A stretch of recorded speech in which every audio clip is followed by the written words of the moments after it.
攻略阴郁太子失败，我被判定1年后死亡脱离。在离开前，我认真打理好了一切，把男儿的衣物分类放好，把东宫的地契账本给了林笑。临出门，我回了头，他不耐烦地挥挥手，行了，妾身会对阿华好的，快走吧。这时弹幕冒出来，好虐啊！明明男主只是太没安全感了，女主宝宝快哄哄也就不会死了。昨晚女主说自己要走了，她眼眶都红了，话都是赌气说的。我觉得很正常好吧，女主是攻略者哎，若不是男主一直控制着自己的心动值，还怎么留下她？大家好，欢迎收看皮皮听书。眼前跳动的弹幕让我一愣，原来程怀早就知道我是个攻略者了。见我站着不动，府门前的侍卫犹豫片刻，没搜我的身，直接放了行。娘娘陪着殿下那么多年，也不容易。他们在后面小声说道。我哑然捏着肩上的包袱，无非就是带上了一根不值钱的银簪。这是程怀送我的第一个生辰礼，与其放着惹林笑生厌，我没忍住烧上了它。在长长的公道上走着，遇见了很多太监和小宫女，看见了我连头都不弯一下。众所皆知，曾经万分恩宠的太子妃如今已然失势，走了一半，正好迎头撞上太子的轿辇。月见，你当真要走？他连车帘都未掀开，语气漠然。今早上朝你的兄长还求姑宽待你一些，殿下便说我自愿走的就好。我突然想起什么，平日里男儿的功课要抓紧，这些都不用你操心，林侧妃会带好他。他淡淡打断，像是为了更好看清我的神情。程怀下了马车，副手站在不远处盯着我看。他年纪尚小，很快就会把你忘了的，如此便好。我低下眉眼，自嘲地笑笑。果然那些所谓的弹幕就是骗人的吧。看着程怀这副决绝的样子，我实在看不出他的爱意。而好感度自3月前2人大吵一场，就始终保持在了10%，从未再上升。我垂手给他行了一个大礼，殿下保重。我转身离开之时，他喊住我，等等。一旁的宫女提着一个精致的盒子，我下意识多看了几眼。程怀冷冷道，不是给你的。他斟酌了片刻，我是想问问你，女儿家更喜欢哪种糕点？这些都是林芳斋新出的，想挑些送给侧妃。心里狠狠抽了一下，我平静地上前，随口指了些。林侧妃性子直率大方，下次殿下可以直接问问。程怀的声音低低的，有些咬牙切齿的感觉。弹幕炸响，不是我说男主你别那么傲娇啊，看着女主这么淡然，都快哭死了吧。明明是自己出门买来想送给妹宝，非要说给女配的。要不然妹宝你主动亲亲男主吧，他脸包红的。那些糕点的确大多是我平日爱吃的类型。我一顿，抬眼看了下面前的程怀，他别过脸去，赶紧滚，姑不想再看见你了。系统机械的提示音响起，好感度1，惩罚的电击让我腿脚一软，差点栽倒在地上。程怀头都没回，漠然的走远了。付了几两碎银，我挑了个便宜的马车，去青阳吧。青阳离汴京最远，也鲜少人居住。等到10天后，我的消失也不会引起别人注意。靠在软榻上，我额上的冷汗沁出，电击的疼痛依旧断断续续。这几年因为程怀好感度的莫名暴跌，系统气急败坏，只能用此逼迫我继续努力。我一直不明白自己做错了什么，为他挡过箭，为他奔走谋划，为他生下男儿。可是程怀明明心疼的手都在颤，脸上依旧是淡然平静。系统提示过的好感值也一直很低，直到刚刚看见弹幕，我才恍然发觉，原来他一直在控制好感度。弹幕突然冒出，男主现在快郁闷死了吧，偏偏女主不肯先递出台阶求他。他就是毒舌惯了，妹宝你又不是不了解他，每次和好了还不是摇着尾巴逗你开心。以前好感度一下降，女娥就会软下生来，这次怎么回事呀？女娥不会真的想就这样死吧？毕竟当年是女主主动申请穿书救赎太子的，原本注定孤家寡人的男主怎么舍得放手？虽然女主说了愿意留下，但她把好感度掌控在自己手里又有什么错？像是为了印证他们所说，我的马车越走越远，好感度一降再降。我知道这是陈怀在逼我回去，我疼得快晕过去。车夫看到我嘴唇铁青，吓得停下。姑娘可否要找个地方休息一会？我默默摇头，再加上1两银子。劳烦您再快点吧。一直到了襄城，经理太子殿下在娶的事传到了我的耳边。卖豆腐的沈娘跟我聊天，咦，我记性是不是差了？我怎么记得当年咱太子有位是若珍宝的发妻啊？他掰着手指头，什么为美人连下3座城池，雪夜长跪向皇上求赐婚。好像是去年咱太子妃早产，人一直昏迷，太子当时还在前线，听到消息当场就吐了血，连夜赶了几千米回来。我一愣，思绪突然飘远。我与程怀时都生活在冷宫里，他生性阴郁，生母早亡，皇子们总是欺负他。有一次他为了给我留一个馒头，被几个太监打了个半死。我洗完1天的衣服回来，刚好撞见这一幕，飞身扑过去挡时，一块大石头恰好砸在我的脑袋上，眼前一片模糊，不知道流了多少血。你过来干嘛？你挡过来干什么？那是程怀第一次流泪，一直守着高烧的我，到最后都有些泣不成声。旁边一个开胭脂铺子的姑娘笑，您老没记错，这皇宫的咱也说不准。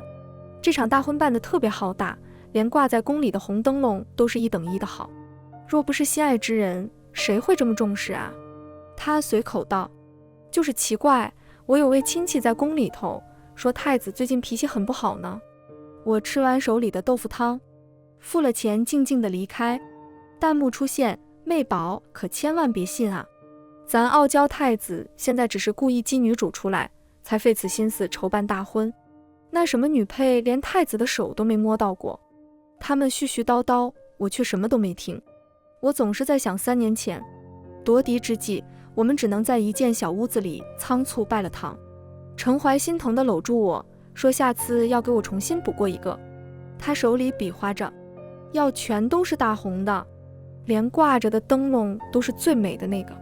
姑娘到了。终于在几天的颠簸后，马车到了青州。我租了一个小客栈，开了一个馄饨摊。系统自从冷冰冰地判定我失败后，就再也没出现过。而这半年来，程怀也从未有任何动静。他照常上朝处理政务，回家看看哪儿，仿佛我的离开不足挂齿。日升月落，只有弹幕依旧喧哗。他们告诉我太子有多魂不守舍，后悔的日夜不眠。总之，男主肯定会来的。他们笃定道。穿书15年了，我与程怀做尽了一切亲密的事。少年夫妻一起携手这么久，最终却还是逃不过失败的结局。我突然就有些不甘心。再给我来3碗。脱离前的第3天，一个金雕玉琢的小孩坐在小摊的长凳上，他不客气地拍着桌子。我转身，手里的汤水洒在地上。小孩没来得及看我的脸，他接近狼吞虎咽地吃完了第2碗馄饨。快1年不见，他反倒圆润了很多。身后几个乔装打扮的侍从跟在后面。你是我的娘亲？擦擦嘴，哪儿指着我笃定道。我低下的眼有些泛红，还未等我说些什么，他上下打量我，嫌弃道：娘亲不好看。父王说的对，比林娘娘丑了100倍。我一怔，擦了擦脸上的面粉，笑着说：那你应当是认错人了。推着馄饨小车走远时，哪儿气呼呼地跟在后面，脾气也差，说：你当时为何那么绝情扔下我？我不语。我走累了，背我。我还是不理。街头上迎面走来一个小女孩，拿着糖葫芦。哪儿眼睛一亮，冲上去一把夺过。这里居然有糖葫芦！小女孩被推在地上，嚎啕大哭。她的爷爷愤怒地上前，却被哪儿身后的侍卫拦下。为首一人冷冷道：老不死的，这可不是你能得罪的。哪儿叉着腰重复道：我可不是你能得罪的。我皱眉：你的礼貌呢？还给他。何况你今日已经吃了很多了，你父王平日里就这样教导你？他梗着脖子，父王说我是世子，想干嘛干嘛。我看着我的孩子，贪吃、懒惰、野蛮，让我甚至有些怀疑程怀是不是苛待他了。明明当初这个孩子他极为上心，取名都斟酌了好久。妹宝还不知道吧，男主就是故意放养孩子的，只有小孩变了样才能把女主气回来呀。我说你别太爱了，别扭小狗照进现实好吧，离了女主呼吸都难受吧。现在男主躲在阁楼上看着偷乐呢，这么久不见，昨晚悄悄挑了好久的衣服吧。我抬头恰好捕捉到一处玄青色的身影，男儿还在嚷嚷着，你居然为了别人凶我，你怎么那么恶毒。我闭了闭眼，平静道，小孩，我说过你认错人了，我不是你的娘亲，那为何要站在你身边。说罢，我上前扶起小女孩，从身上掏出些银两给她，然后转身离开。你所做与否都与我毫无干系，我只是单纯看不惯而已。男儿张大了嘴，满眼不可置信。呜，不可能，你怎么不管我了。我推着小车走远，楼上隐隐传来茶盏打碎的声音。后面2天，男儿赖在我的小屋里，怎么喊都不走。我捡蛋，他拿小石头扔母鸡；我煮汤，他往里面扔沙子。可无论他怎么闹，我始终平静自如。总归还有一日，我就要死了。无需我教，后面的经历总会让他学着长大。出于最后一丝心软，我不忍让他看到我最后消失，当晚便咬咬牙把他赶了出去。小孩在门外哭得昏天黑地，不管他怎么敲门，我都没理。过了不久，一辆华贵的马车停下，林笑把男儿抱走了。他冷笑道，亏你还是他生母，真狠心至此。宫里的崔姑也看向屋内，摇摇头，小姐，您真的变了。我手一颤，热茶倒在身上，心里突然漫出一阵钝痛，疼得让我弯腰。我轻点着身边的东西，第一次开始正视这个世界。从决定穿书救赎他，生活了整整16个年头。匣子里的银簪被我拿出又放下，还有当年他出征给我写下的书信，还真藏着呢。我猛一抬头，程怀靠在墙边看我，一脸讽刺，真恶心。手一顿，银簪滑落，在地上摔成2截。我平静道，是挺好笑的。程怀死死地盯着地上碎掉的簪子，拳头紧握，指节都泛白。他冷笑，上下打量着我，1年了，你当初不是说你攻略失败要死了吗？那你现在怎么还没死？弹幕尖叫。男主看到簪子被打碎，心都快碎了吧，表面还得装得漫不经心。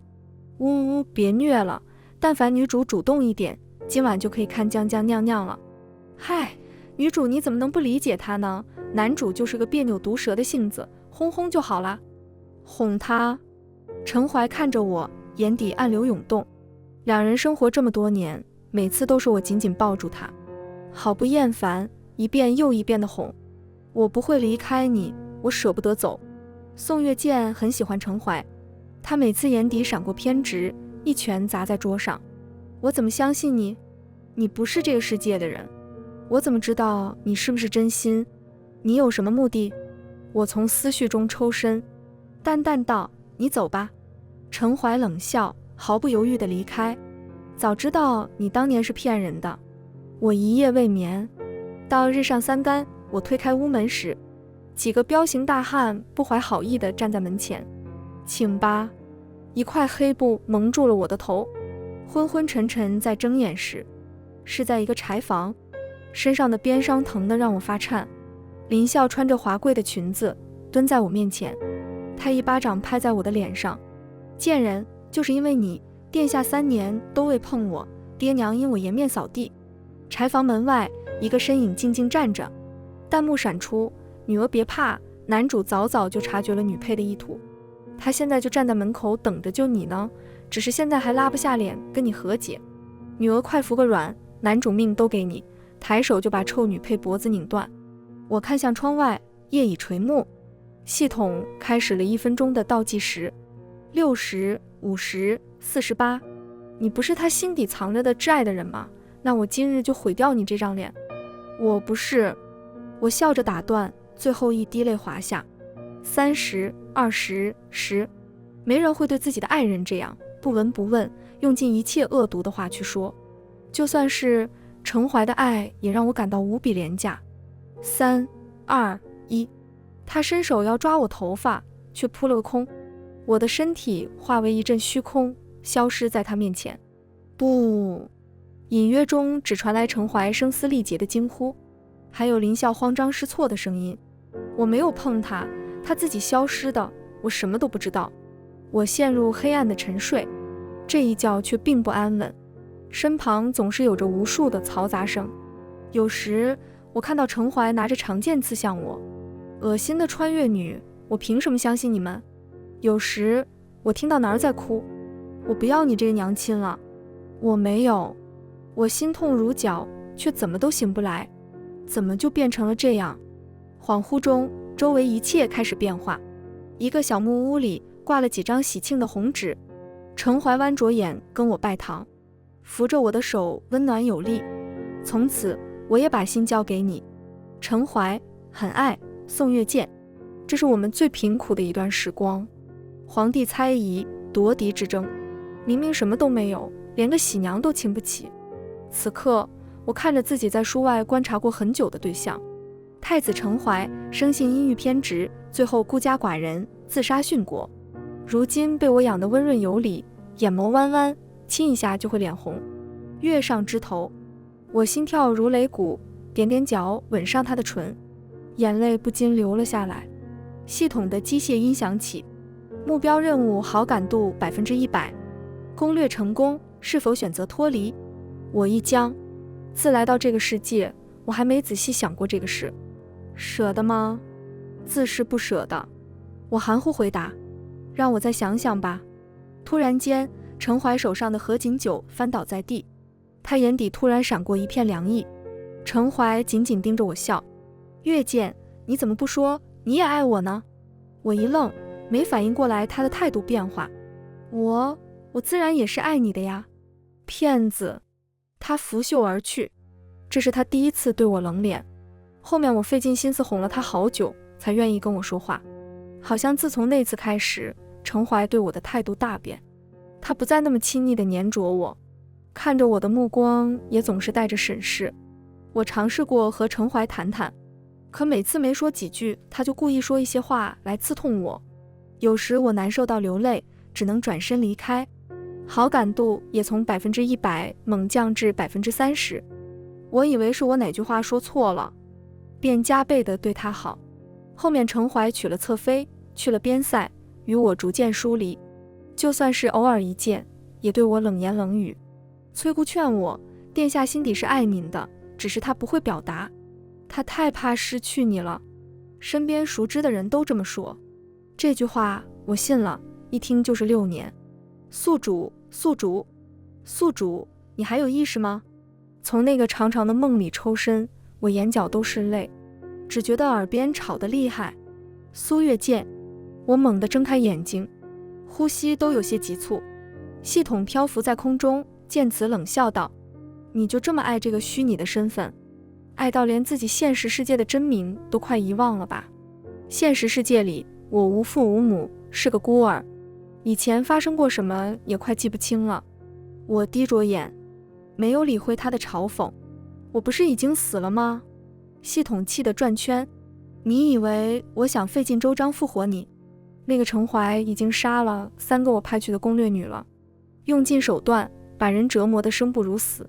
我愣怔中，他恨恨道：果真是全书里受人唾弃的阴郁反派。所以呢，你要我做什么？重新攻略他一遍，控制住反派的行为，等好感度满值的时候杀了他。我垂下眼，冷淡拒绝。你另寻他主吧，这些羞辱我不想再受第2遍了。你从来都没有选择。一阵电击从心底蔓延至全身，系统的声音变得飘远。你不是恨他吗？你报仇的机会来了，别再让我失望了。再度醒来时，我发现自己在一个地牢的暗房里，勉强拿着盛清水的小碗一照，相貌与我之前毫不相同。系统出声，这具身体是上一个攻略者的，他昨夜刚死去。我沉默着，到处都是血和老鼠。隔壁暗房里的女子被戳穿了琵琶骨，吊了起来，那面容还有几分熟悉。门外一阵锁链声响起，有人进来了。我下意识屏住呼吸，是一个玄袍男子，他身上带着风雪，气压极低。走到隔壁暗房时，他挥手让牢头打开。重伤的女子被声音惊醒，看见来人，吓得哭了起来。求求你，不要再折磨我了，当年我真的没对她下死手。那个女人，太子妃娘娘是凭空消失的，与我无关啊。坐在长凳上的男子依旧淡淡，哦，与你无关。他笑弯了眼，不，你们每个人都该死，都是因为你们，他才会离开。他那么爱我，如果不是你当时把他逼得太狠，他舍不得我的。他喃喃道。旁边的黑衣暗卫拿起铁鞭，沾了盐水，打在女子身上。哈哈哈，程怀，你该死，你暴虐残忍，迟早会落得一个凄惨无比的下场。我们会在阴曹地府里等你。他咒骂的难听。程怀语气温柔，做了一个嘘声的动作。你吵到他了。你猜猜，月见会不会在这里看到这一切？看到我帮他报仇，杀掉所有害他的人。他就这样痛醒了，又晕过去。我心里一颤，借着夜色环视着四周，才发现在这个监牢里还关着很多在我东宫失宠之时落井下石之人。有给我带馊饭的小太监，有把我喜欢的小猫扔井里的尚书府小姐。我趴在铁栏上，脸上被溅到温热的血水，吓得发愣。一缕月光洒下，似是察觉到目光，男子冷淡的扭头看向了我。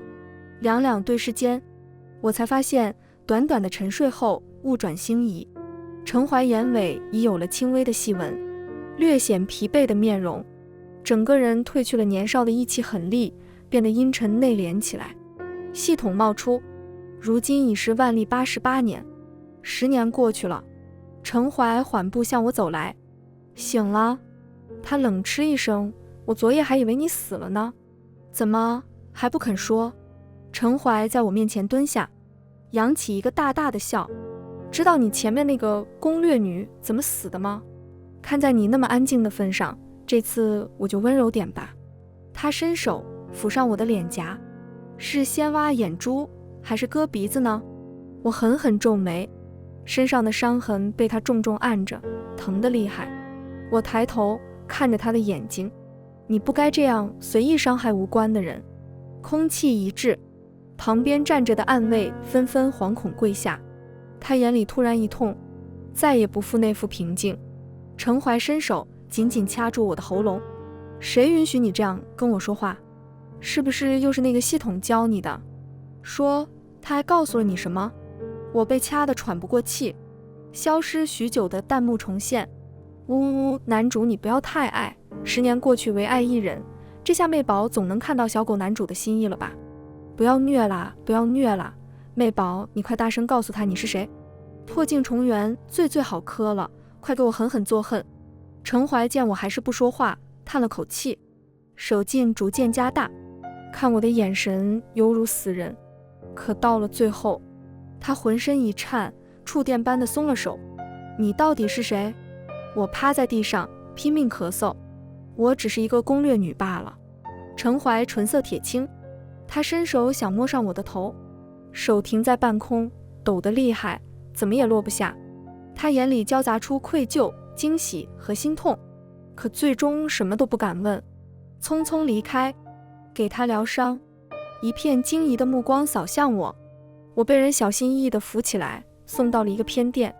待太医针灸过后，几个婢女忙着去熬药，一个叫青竹的小丫头端着瓷碗喂我。见四处无人，她好奇地打量着我。我抬眼对上她的目光，虚弱道：你在看什么？她吓了一下，跪倒在地。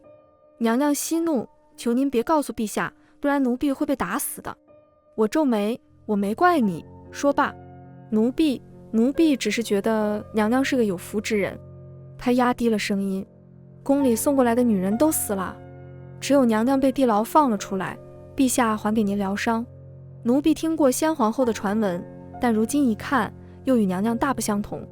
青竹见我脸色不太好，忙安慰道：没准陛下终于想开了，是真心待娘娘的呢。我没理会这个，拉着他严肃道：你说陛下之前杀了全部的秀女和娘娘？是啊，闹得挺大的，还有大臣撞死在了金銮殿。我心里一颤，什么时候发生的事了？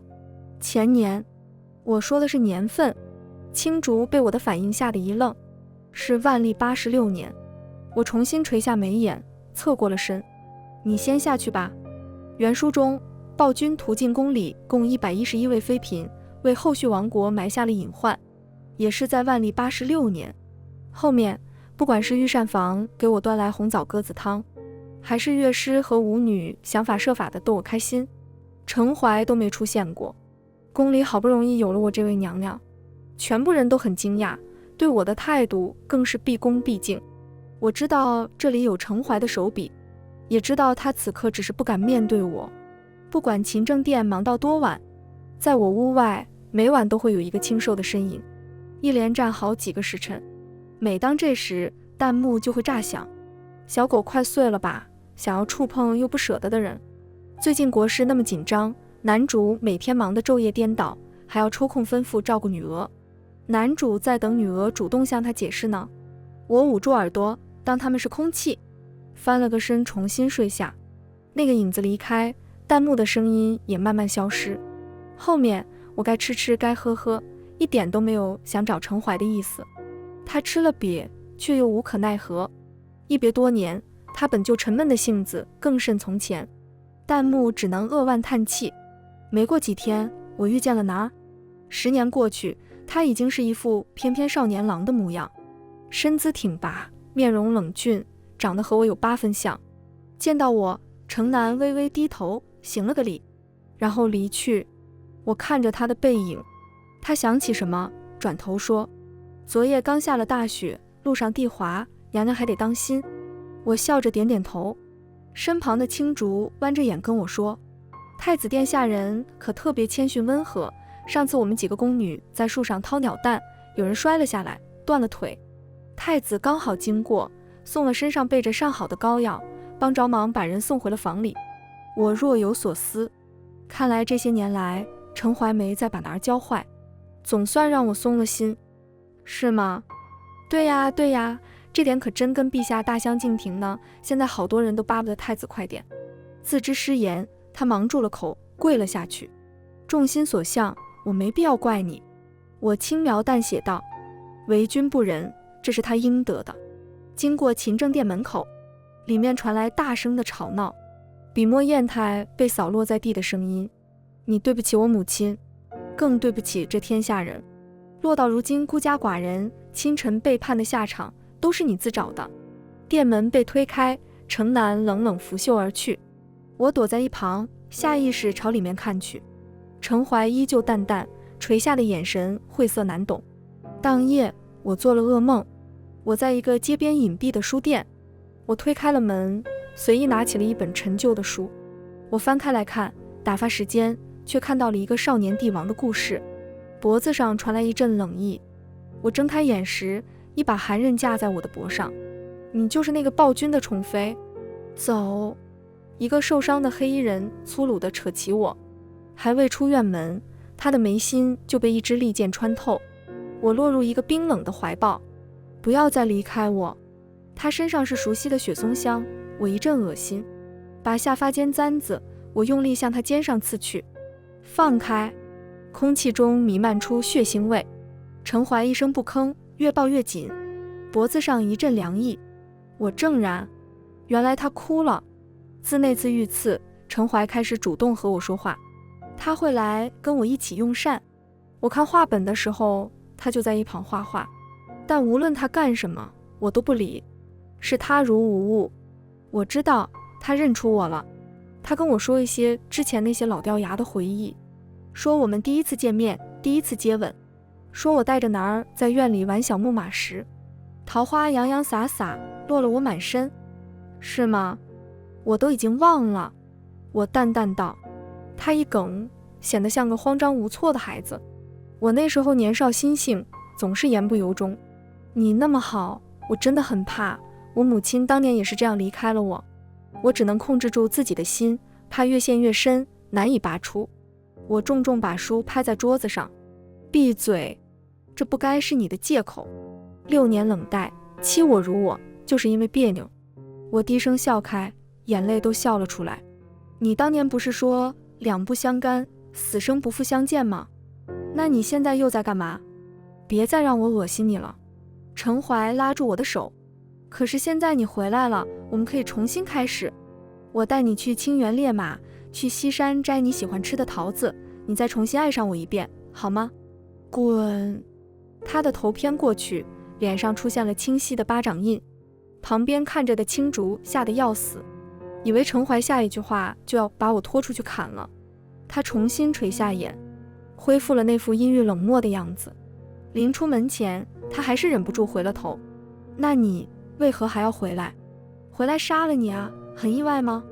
我冷笑几声，吐出的话恶毒绕耳。你根本不值得我当年的真心，我后悔死了，你知道吗？如果再给我一次机会，我不会来救赎你的。陈怀一怔，出了房门，突然皱眉弯腰，呕了一地血。侍奉的大监和宫女一阵骚动。皇上，皇上，快来人！我猛地站起身来，关窗，我要睡了。过了不久，门外重新恢复了一片平静。我以为这次大吵会让陈怀却步，但次日他便像是什么都没发生过一样，亲自做一些小巧的点心送过来，活灵活现的木雕，有趣的画本子。而同时系统却惊疑地发现，反派的好感度在稳步增加，或是在看着我埋头吃饭时，或是在早上见到我伸懒腰时，好感度+1，好感度+1，甚至就是和他静静地坐在一间房里，互不相扰时，系统激动地告诉我，陈怀的心动值也在剧增。我沉默着，而奇怪的是，随着两人相处时间增加，他对我更加亲昵温和。陈怀的身体明显的日渐愈下，他喝着粥时会莫名咳出血来。见我侧目，陈怀强撑着笑意，我没事的。我笑笑，我本来也没想问，太医来看过，也瞧不出什么名堂，只是让陈怀平日里不要什么都憋在心里。他乖乖点头。弹幕突然冒出，我可怜的男主，随着心动值的上升，耗的是自己的性命啊！该死的系统，想出这招来，利用男主对女儿的感情逼死他。不要啊，女儿快趁他死前对他好点啊！阴郁小狗能有什么错？我一顿，若无其事的任凭弹幕对我的控诉声越来越大。最近朝局风云变化，边关屡屡来犯，陈怀不忙着江山，依旧淡淡地陪在我身边。一日午后，我小憩了一会，醒来时，陈怀为我画了一幅画，迎着光，他对我笑，好感度+1。阅见，你看。我冷冷站起身，上前撕掉了那张画像，难看死了，我一点都不喜欢。撕碎的纸屑飘向空中，陈怀看着我漠然的样子，突然有些泣不成声。他撑着额，整个人弯了下来。阅见，求你别这样。很难受吗？是不是胸口疼得厉害？是不是也会很委屈？我蹲下身，平静地看着他。你20岁那年生日，我忙活了一天给你端来长寿面，你冷冷把它打翻，跟我提出和离时。我也这么痛。我轻声说，仅仅是因为我前一日出去游玩，回府的时间晚了些。他面容悲痛，不是这样的，我以为你走。我擦擦眼角的泪，继续说，还有你为了林侧妃当众给我难堪，就是为了让我吃醋，还有你教坏男儿，就为了用这孩子捆住我。这些时候你有想过我会不会难受吗？陈怀摇头，咳得厉害，胸口的钝痛让他直不起腰来。我歪歪头，你还要我继续说下去吗？他眉头紧蹙，浑身都颤得厉害。对不起，我实在太害怕失去你了，对不起。曾经越爱，现在就越痛越恨。我告诉他，你折磨那些无辜的攻略女没用的，当年害死我的不是他们，也不是系统，而是你。这句话彻底击溃了他的心房。正当而立之年，沉稳狠厉的帝王跪倒在地上，竟有些泣不成声。我踉跄几步，闭了闭眼，等着好感度的骤降，等着系统的电击惩罚，等着攻略失败的提醒声。可是什么都没发生。程怀，好感度100%，攻略成功，宿主可自行脱离世界。什么？随着系统的欣喜若狂，我愣在原地。我可以走了？可以，过一会你会自动被送回现实世界。他没再搭理我。不好啦，叛军进城了，快来人保护皇上。这时宫外突然传来一阵动乱，几千赤甲军突然从西门出现，攻破了城门涌进来。他们井然有序，打着清君侧、建新都的名头，快速向皇宫逼近。皇上，虎符呢？臣去领军，不会让他们这么嚣张的。一个年轻的小将，浑身都是血，紧紧扶住程怀，后者拄着剑望向远方的天，沉默不语。汴京的天变得快，这才何时，突然就下起了雷鸣暴雨。皇上，再不做决定就来不及了。这次的反叛早有预谋，且声势浩大，怕是有人做了内应啊。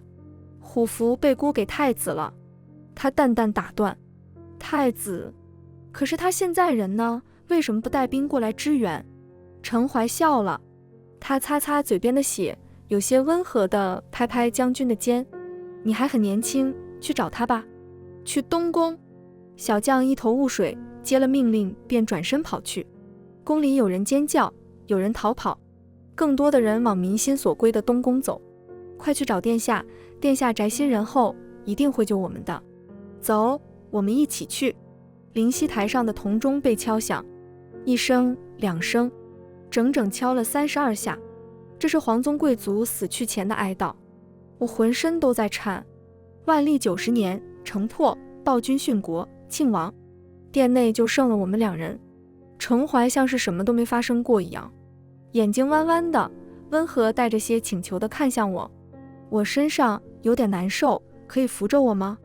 他还在不停地吐血，话都说不太利索。我为什么要管你？话虽如此，我还是抿着唇搀着他。落到这个下场，都是你活该。你当年为什么还是选了这条路？他未答，问起了其他的。月见，你现在可以走了吧？我一顿，点了点头。那你快离开吧，我怕待会吓到你。不知何时，殿外逐渐围进来几10个士兵，他们拿着刀，面无表情地看向程怀。他重重咳了咳，从怀中掏出一卷早已拟好的圣旨。大庆已亡，吾身殉国，虎符国玺已毁，太子城南另立新都，民心所向，重修旧业，安定内外。我手一紧，程怀挣开了我，拿起长剑自刎。你们想灭的大庆，我给你们。温热的血溅了一地。为首之人久久地看着，冷嗤一声，收兵。拥新主。殿内恢复了一片死寂。若不是凌乱的东西和躺在地上奄奄一息的人，我会感觉像做了个梦一样。你以为这样我就会原谅你？不可能。我咬牙切齿地告诉他，我恨你。程怀笑笑，血从唇边溢出。他伸手像是想抚上我的脸，被我躲去。你原来的脸呢？可否再让我看看？死了，都化成灰了。程怀眼睛快睁不开了。你问我为何要走这条路？他吐出了最后一句话，一字一顿。月见，失去你之后，我也很孤独。我怔怔地看着他闭眼，陷入沉睡。外面有小兵想要泄愤，拿着砍刀想毁掉他的尸体。我伸手，才发现自己已化作一片虚空。再次走进街角那个书店时，我深吸一口气，还是翻开了那本书。程怀的故事从头读到尾，毫无改变，一切都对应上了。只是书的末尾贴了一张看不清面容的小画，女子在榻上侧躺着，阳光洋洋洒洒打在她脸上。全文完，皮皮听书，感谢您的观看，每天上新精彩小说，喜欢就订阅吧。